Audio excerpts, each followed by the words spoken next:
This happened in 1998, the summer that I was 4, and I was finally allowed to go to the playground down the street from my house by myself, if one of my parents was in the front lawn. We lived in a newer suburban area, which was made up of basically all young families with kids, so they figured it would be safe, and I took advantage of this every chance I got. One July afternoon, my mom was cleaning out her car, laying all the mats on the lawn and vacuuming everything out. I was bored of watching her clean, so I asked to go to the playground, and after some prodding on my part, she reluctantly agreed. So I skipped down the street, stopping to pet my neighbor's cat, her name was Muffin. Before arriving at the park, I climbed on the jungle gym for a while, just enjoying the warm weather and humming to myself until I heard a man clear his throat. I turned around and shielded my eyes from the sun, trying to get a good look at him. But with how bright the sun was, I could only really make out his silhouette. He was standing at least 30 feet away on a small hill, which at the time had a wide metal slide coming down from it. "Hi, little girl," he said, trying to sound friendly. "You look like Bubbles. Do you like Bubbles from the Powerpuff Girls? You look just like her." I nervously said that I did, and he continued to talk and try to coax me up the hill. "I think Bubbles is the cutest. Did your mom help you with those pigtails? Come here, let me see them. I have some Powerpuff Girls toys in my car. You might like some of them and can take them home. You should come with me and see if you want any." I continued to refuse all his offers, and I became increasingly uncomfortable. I remember mentioning that my stomach hurt and that I should go. And in retrospect, it was probably panic causing me to pain. He didn't make any attempts to move down from the hill, but I noticed his hand moving up and down in his pocket and something straining against the front of his jeans. At the time, I obviously didn't know anything about what he was doing, but I had a strong gut feeling that it was something very bad. I was very blonde at that age, though as I got older, my hair turned dark brown. When I was 4, it basically looked platinum blonde. I was also wearing a light blue summer dress and little black shoes, so I suppose I did look very similar to the cartoon character, but every time he called me Bubbles, it made me want to vomit. "Come up here, little Bubbles. I have a trick to show you. If you sit on my lap and we go down the slide together, we can go extra fast," he told me. He was talking very quickly, almost in a panic. He kept repeating that I should come to his car and see all the toys he had. I was frozen on top of the jungle gym, and I just kept repeating, "No, and I don't want to." Suddenly his voice got louder and took on a tinge of annoyance. "Come on, little girl. I haven't got all day. Do you want the toys or not? There's lots of them. Probably more than all your toys at home put together. I'm parked just over there." He started to walk down the hill slowly, still touching himself through his jeans, whispering under his breath that I was such a pretty child and that we'd have so much fun together. This is when I got a better look at him, probably in his 20s or early 30s, and he actually didn't look like the stereotypical creep. He actually looked pretty respectable. He looked like most of the young fathers around the neighborhood looked. He was white, with neat dark hair and dark eyes. The worst thing about him was the wild look in his eyes as he continued to touch himself. I stood still, frozen in fear, as he approached the jungle gym and stooped a little to try to look up my dress. When I backed up instinctively, he said he just wanted to see my little shoes and that he thought they were very nice. Then he reached for my ankle. My sock folded down under his grasp, and I was able to slip away.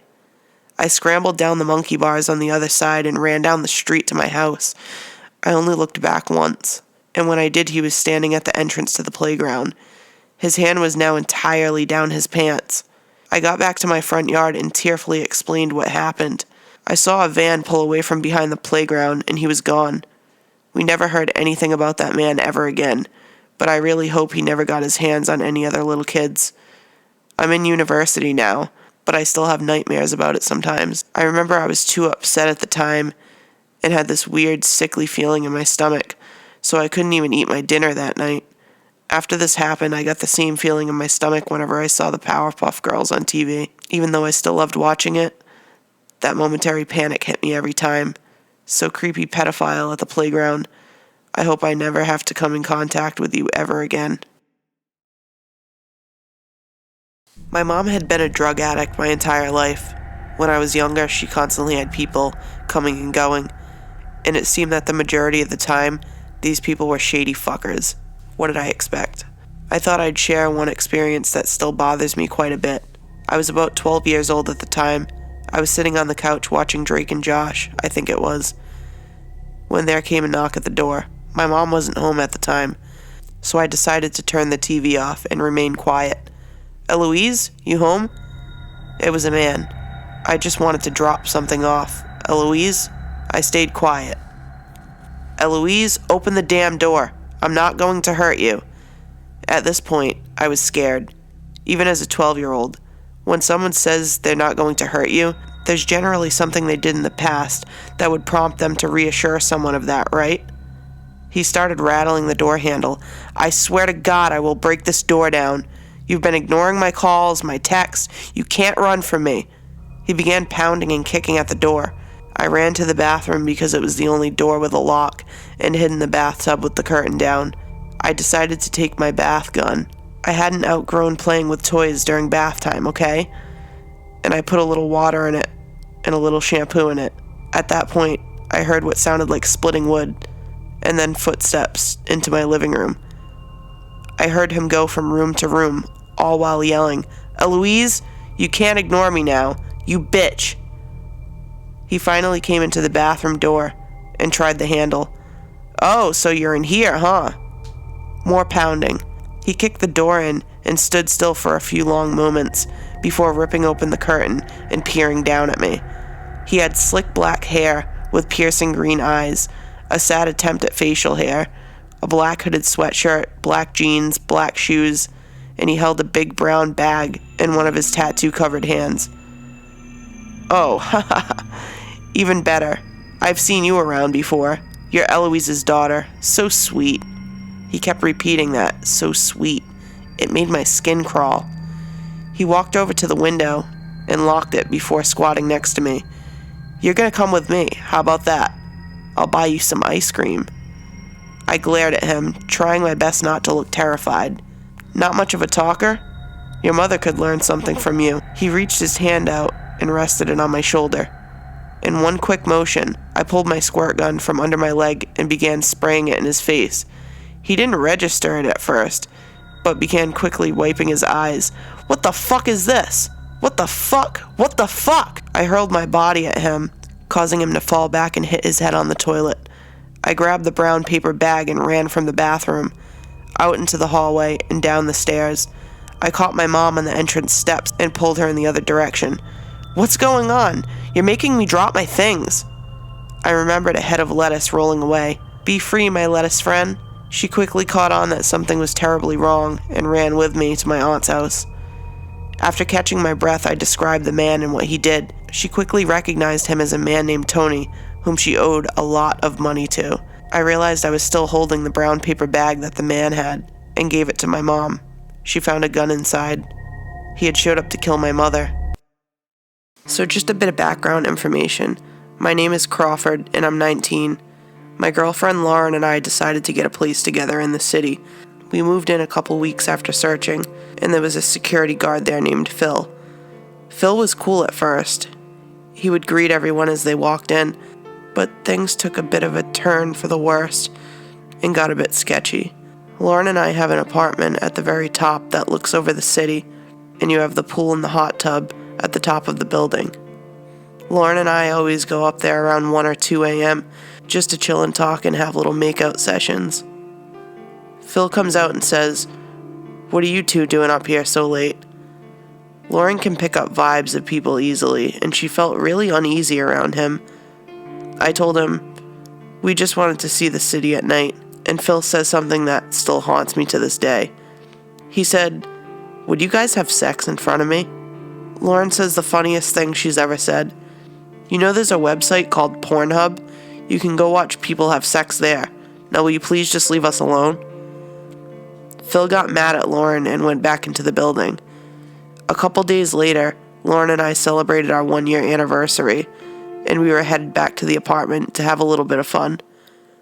Right in the middle of it, Lauren screams bloody hell as she saw Phil in the bathroom doorway jerking off to what we were doing. I called the front desk, and they called the police.